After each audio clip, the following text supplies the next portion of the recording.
तो आज का टॉपिक है हमारा कोशिका के भाग। कोशिका के भाग,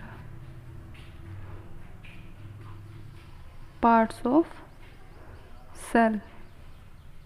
तो फ्रेंड्स, कोशिका के 3 मुख्य पार्ट्स होते हैं। वो तीनों कौन कौन से हैं? पहला है जीव द्रव्य, जिसे हम इंग्लिश में कहते हैं प्रोटोप्लाज्म। नेक्स्ट आता है कोशिका भित्ति,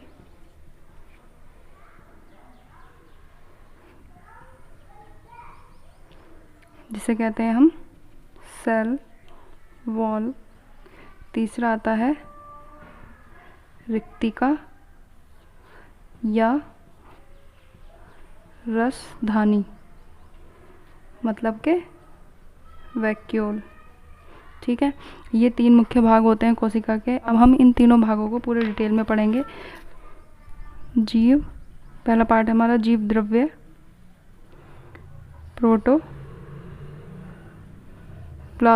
जीव द्रव्य है, इसकी खोज किसने की थी, मतलब के खोजकर्ता कौन है इसके? एक साइंटिस्ट हुए हैं डुजार्डिन नाम के। उन्होंने क्या की है, जीव द्रव्य की खोज की है। लेकिन इन्होंने जीव द्रव्य ना नाम देकर सारकोड नाम दिया था। क्या नाम दिया था? सारकोड। और ये इन्होंने खोज कब की थी? 1835 में।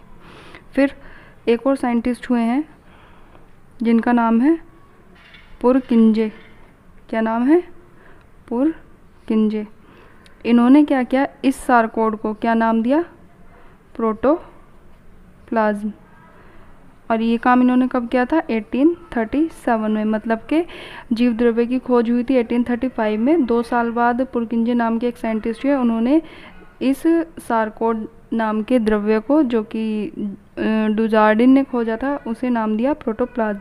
ठीक है, एक और साइंटिस्ट हुए हैं जिनका नाम है हक्सले। क्या नाम है? हक्सले। इन्होंने क्या काम किया था, जीव द्रव्य से रिलेटेड एक डेफिनेशन दी थी कि जीव द्रव्य क्या है। जीव द्रव्य जीवों की भौतिक आधारशिला है। जीव द्रव्य जीवों के भौतिक आधारशिला है। ये किन्होंने कहा था? हक्सले ने। ये पॉइंट पूछ लिया जाता है, क्वेश्चन पूछा जाता है कि सेल का भौतिक आधार क्या है। ये क्वेश्चन पूछा जाता है, तो इसका आंसर क्या होगा हमारा? जीव द्रव्य। ठीक है, अब देख लेते हैं जीव द्रव्य की कंपोजिशन। कंपोजिशन मीन्स संगठन।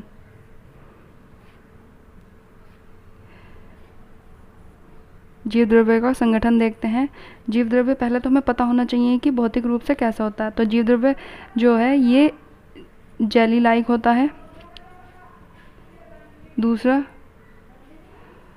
कॉलॉइडल सिस्टम होता है।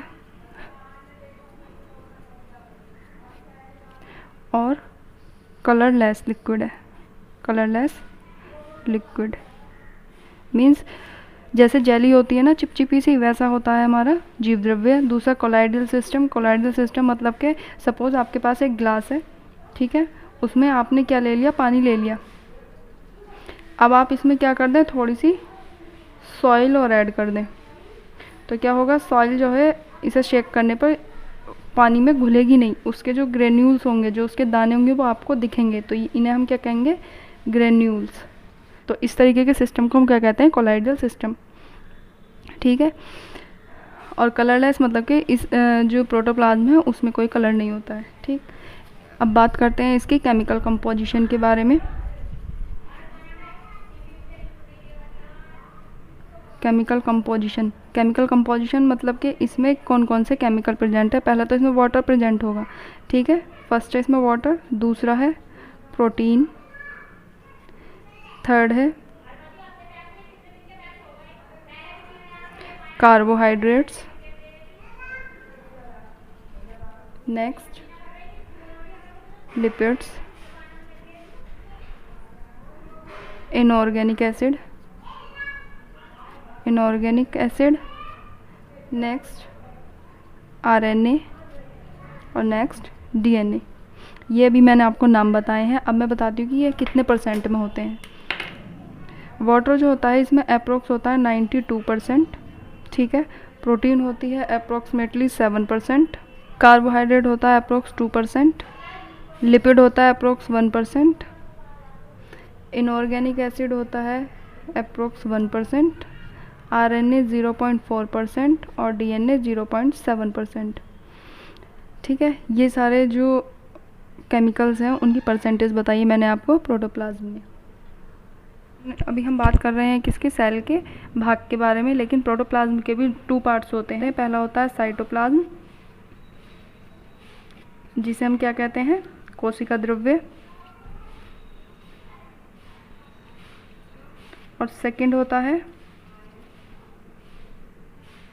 केंद्रक, मतलब के न्यूक्लियस, ठीक है।